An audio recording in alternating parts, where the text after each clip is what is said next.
আপু, তুমি জানো আজকে আমার কি হয়েছে? কি হয়েছে বলো তো?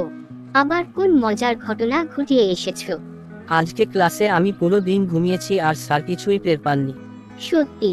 কিন্তু তুমি তো স্যারের প্রিয় ছাত্র, উনি টের পাননি কিভাবে? কারণ স্যারও ঘুমাচ্ছিলেন। স্যার ক্লান্ত ছিলেন বলে বললেন যে আজকে শুধু বই পড়তে হবে, আর তারপর নিজেই ঘুমিয়ে পড়লেন। হা হা, তাহলে সবার জন্য একটা সুখের দিন ছিল। একদম ঠিক। কিন্তু সমস্যাটা হলো স্যার হঠাৎ উঠে গিয়ে সবাইকে প্রশ্ন করতে শুরু করলেন। তখন আমি ঘুমের ঘোরে স্যারের প্রশ্নের উত্তর দিতে গিয়ে বললাম, স্যার, আলু ভাজা। হা হা, তুমি কি বলছো? স্যার কি বললেন? স্যার তো হেসেই বললেন, তুমি নিশ্চয়ই খুব ক্ষুধার্ত। তারপর আমাকে ক্যান্টিনে পাঠিয়ে দিলেন খাওয়ার জন্য।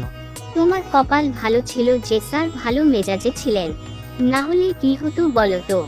হ্যাঁ আপু, আজকের দিনটা সত্যিই মজার ছিল। আর তোমার দিন কেমন গেল?